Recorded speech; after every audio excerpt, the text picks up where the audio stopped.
Today's video guys ay gawa na natin ng teardown video itong battery ni Go Kilowatt. Okay.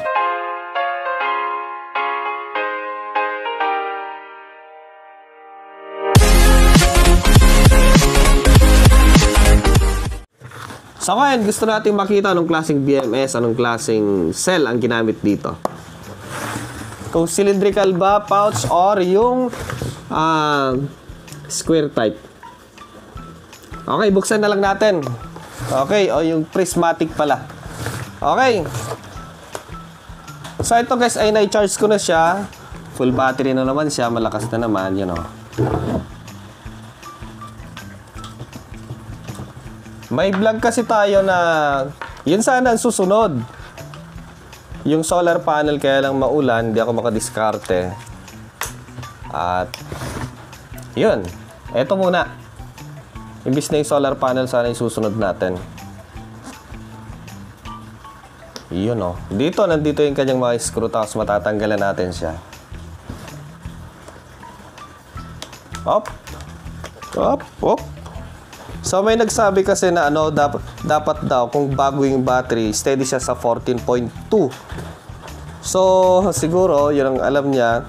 So ang battery kasi yun yung kanyang fully charged, yung 14.2. Tapos pag hindi mo na charge, babalik siya sa 13.5, 13.6. Natanggal na natin isa-isa yung kanyang screw. So ito yung kanyang battery. Tapos ito naman yung kanyang display sa kabila. So para sa inyo, tatanggalin natin. Sirain natin.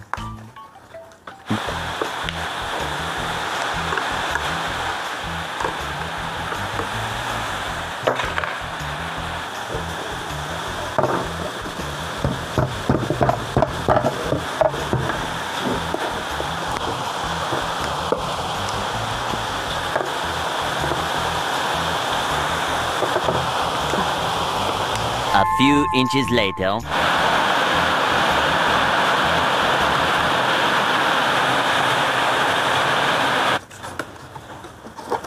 Ayun. Atlas. Yun. Okay. Oh, yun lang guys. Wala nang laman sa loob. Kundi yung mga spacer niya. Okay.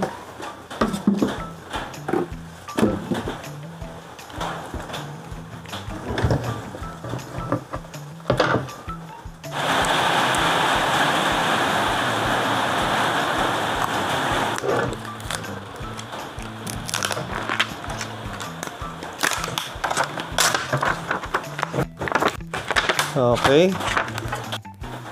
Wasak na siya.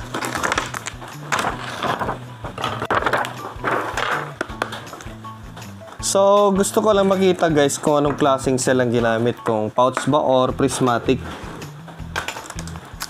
Obvious naman na guys na ang ginamit ay ganong klaseng battery. So, hindi siya yung conventional na yung cylindrical.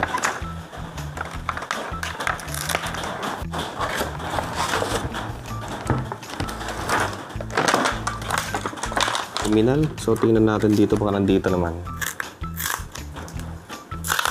Yun. Ingat, ingat. So, ang ginamit nila dito guys ay yan oh. Kita nyo naman. Ang ginamit nila dito ay pouch. Pouch cell. Okay. So, yun yung kanyang terminal. Tapos, tingnan natin kung ilang cell yung ginamit. Ingat-ingat. Hindi siya katulad ng prismatic na meron siyang outer layer na makapal.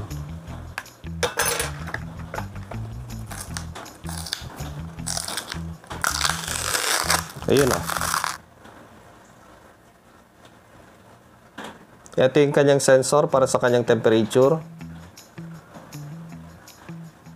Tapos tanggalin pa natin dito para makita natin. Kahit dito lang. Masaya na ako basta makita ko lang. May pakita ko sa inyo. Ang punat. So, yan guys, yung kanyang battery. So, confirm ka na ginamit nila dito ay pouch na cell. Okay. So, 1, 2, 3, 4. Bali, 8. Tigda 2. ang ginamit. 4S pero nakaparallel ang tigda-dalawa. Okay, ang lalaki guys, oh. Tapos yung kanyang terminal output yan guys, oh. Okay.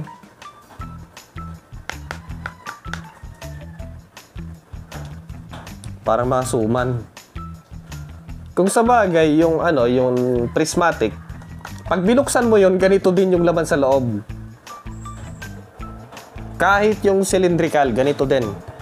So, ang advantage lang kasi ng cylindrical ay hindi siya ano, hindi siya bloating. So, yung ganito kasi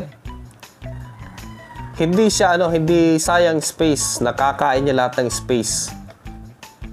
Hindi ka guys sa cylindrical na matakaw sa space. Eto, nagagamit mo lahat ng space, pati yung prismatic. Walang sayang na space. Okay? Kasi kung yung 1280 watt-hour, halos mapuno yung kanyang box. Eto. Halos punong-puno yan. Pero dahil nga sa prismatic or pouch cell, ayan, tipid sa space. So, yan yung ginamit nilang Smart BMS, guys. JBD BMS. Yan, para makita nyo. JBD BMS, Smart BMS, 100 ampere.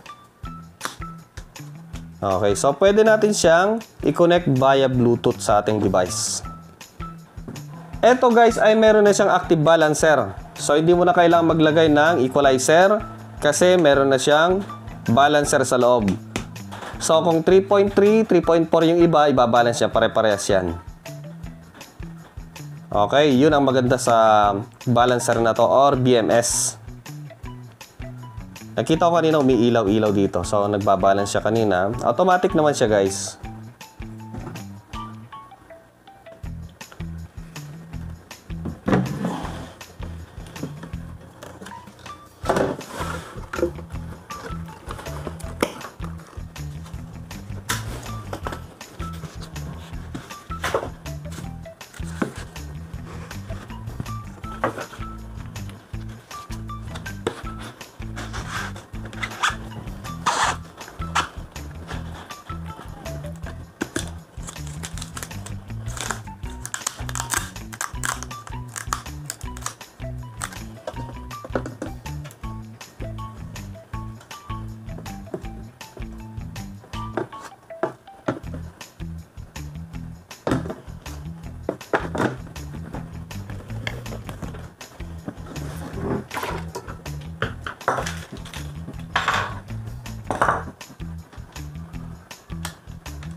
So, after natin siyang tinir down, tingnan natin kung okay ba siya.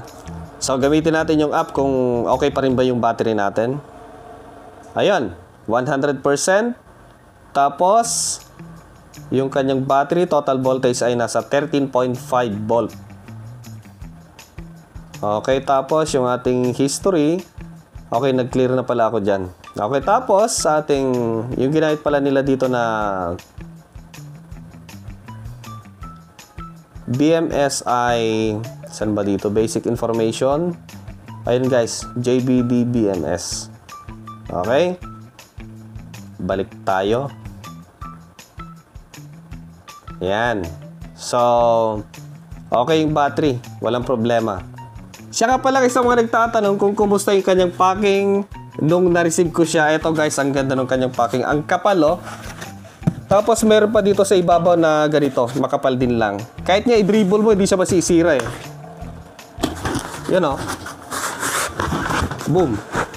Saktong-sakto yung battery, masikip na masikip oh. Tapos meron pa siyang box dito sa ibabaw. So kahit na i-dribble mo yan, pero hindi nila hahayaan guys na ganun yung mangyari. Yan, protected yung ano. Hindi aabot yung impact sa loob. Yan. So makapal guys, so ang kapal ng kanyang packing oh. Yung kanyang ano, styro.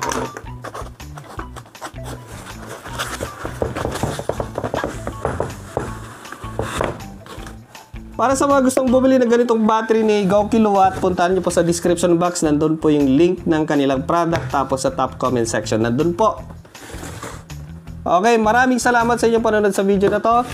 Next time ulit, di ako makaporma kasi solar panel yung ating i-review. Next time!